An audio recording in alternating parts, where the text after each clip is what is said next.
Actually ಈ ಸಿನಿಮಾನ ನಾವು ಥಿಯೇಟ್ರಲ್ಲಿ ನೋಡಬೇಕಿತ್ತು. ಬಟ್ ನಾನು ನೋಡೋಕ್ಕಾಗಿಲ್ಲ. ಅದರಿಂದ ಅಮೆಝಾನ್ ಪ್ರೈಮಲ್ಲಿ ಆ ಸಿನಿಮಾನ ನೋಡಿದೆ.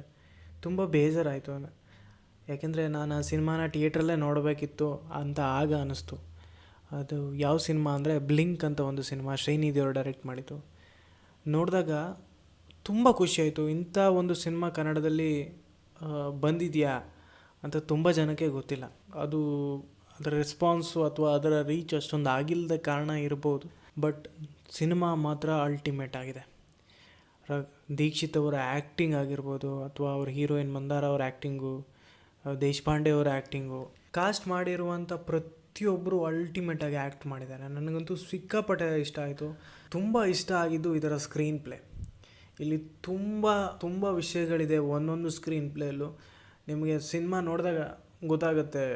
ಪ್ರೆಸೆಂಟಲ್ಲಿ ಒಂದು, ಪಾಸ್ಟಲ್ಲೊಂದು, ಇಮ್ಯಾಜಿನೇಷನಲ್ಲಿ ಒಂದು, ಸಿಕ್ಕಾಪಟ್ಟೆ ಒನ್ ಆಫ್ಟರ್ ದಿ ಒನ್ ಸೀನ್ಗಳು ಬಂದು ಹೋಗ್ತಾ ಇರುತ್ತೆ.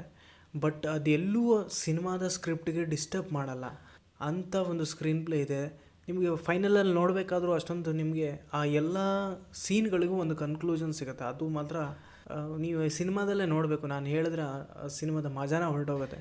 ದಯವಿಟ್ಟು ಯಾರೆಲ್ಲ ಈ ಸಿನಿಮಾ ನೋಡಿಲ್ಲ, ದಯವಿಟ್ಟು ನೋಡಿ. ಹೋಗಿ ಇದ್ರ ಬಗ್ಗೆ ನೀವು ಮಾತಾಡಿ, ನೀವು ಹೆಮ್ಮೆಯಿಂದ ಮಾತಾಡಿ. ಯಾಕೆಂದರೆ ಇಂಥದ್ದೊಂದು ಸಿನಿಮಾ ಬಂದಾಗ ನಾವು ಮಾತಾಡಿಲ್ಲ ಅಂದರೆ ಸಿನಿಮಾ ವೀಕ್ಷಕರಾಗಿ ನಾವು ವ್ಯರ್ಥ ಅಂತ ಅನ್ಕೊತೀನಿ. ಯಾಕೆಂದರೆ ನನಗೆ ತುಂಬ ಬೇಜಾರಿತ್ತು. ಸಿನಿಮಾ ಥಿಯೇಟ್ರಲ್ಲಿ ಓಡಿಲ್ಲ ಅಷ್ಟೊಂದು ಆಗಿ ಅಂದಾಗ ತುಂಬ ಬೇಜಾರೈತೆ ಅಂತ. ಈ ಥರದ ಎಕ್ಸ್ಪರಿಮೆಂಟ್ ಸಿನಿಮಾ ನಮ್ಮ ಕನ್ನಡದಲ್ಲಿ ಬರಬೇಕು. ಅದು ಬೇರೆ ಲ್ಯಾಂಗ್ವೇಜಲ್ಲಿ ಬಂದಿದ್ದರೆ ನಾವು ಇಷ್ಟೊತ್ತು ಮುಗಿಬಿದ್ದು ನೋಡ್ತಾ ಇದ್ವಿ ಥಿಯೇಟ್ರಿಗೆ ಹೋಗಿ. ಬಟ್ ಕನ್ನಡದಲ್ಲಿ ಬಂದಿದೆ ಒಂಥರ ವಿಪರ್ಯಾಸ ಅನಿಸುತ್ತೆ ನನಗೆ. ಇಂಥ ಒಂದು ಸಿನಿಮಾ ಥಿಯೇಟ್ರಲ್ಲಿ ಜಾಸ್ತಿ ದಿನ ನಿಲ್ಲಿಲ್ಲ, ಅಥವಾ ಕಾಂಪಿಟೇಷನ್ ಕೊಡೋಕ್ಕೂ ಯಾವ ಸಿನಿಮಾ ಇರಲಿಲ್ಲ. ಆದರೂ ಈ ಸಿನಿಮಾ ನಿಲ್ಲಿಲ್ಲ ಅಂದರೆ ಮೋಸ್ಟ್ಲಿ ಪ್ರಮೋಷನ್ಗಳು ಕಡಿಮೆ ಆಗಿರ್ಬೋದು, ಅಥವಾ ಥಿಯೇಟ್ರ್ಗಳ ಪ್ರಾಬ್ಲಮ್ ಆಗಿರ್ಬೋದು. ಆದರೆ ದೀಕ್ಷಿತ್ ಅವರ ಆ್ಯಕ್ಟಿಂಗ್ ಇದರಲ್ಲಿ ಮೆಚ್ಚಲೇಬೇಕು, ನೋ ಡೌಟ್. ಅವರೊಬ್ಬ ಬ್ರಿಲಿಯಂಟ್ ಆ್ಯಕ್ಟರ್ ಅನ್ನೋದನ್ನು ಇದನ್ನು ಮತ್ತೆ ಪ್ರೂವ್ ಮಾಡಿದ್ದಾರೆ. ಹಿಂದೆನೂ ಪ್ರೂವ್ ಮಾಡಿದ್ದಾರೆ, ಇದರಲ್ಲಿ ಮತ್ತೊಮ್ಮೆ ಅವ್ರು ಪ್ರೂವ್ ಮಾಡಿದ್ದಾರೆ. ದಯವಿಟ್ಟು ಯಾರೆಲ್ಲ ಈ ಸಿನಿಮಾ ನೋಡಿಲ್ಲ, ಅಮೆಝಾನ್ ಪ್ರೈಮಲ್ಲಿದೆ, ದಯವಿಟ್ಟು ಹೋಗಿ ನೋಡಿ.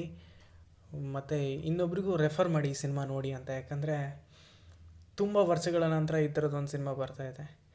ಅಲ್ಟಿಮೇಟ್ ಸ್ಕ್ರಿಪ್ಟು, ಸ್ಟಾರ್ಟಿಂಗಿಂದ ಎಂಡ್ವರೆಗೂ ನಿಮಗೆ ಒಂದು ಚೂರು ನಿಮಗೆ ಬೋರ್ ಅನ್ಸೋದೇ ಇಲ್ಲ. ನೆಕ್ಸ್ಟ್ ಏನಾಗುತ್ತೆ ಅನ್ನೋ ಕ್ಯೂರಿಯಾಸಿಟಿ ಮೇಲೆ ಈ ಸಿನಿಮಾ ಹೋಗುತ್ತೆ. ದಯವಿಟ್ಟು ನೋಡಿ ಈ ಸಿನಿಮಾನ.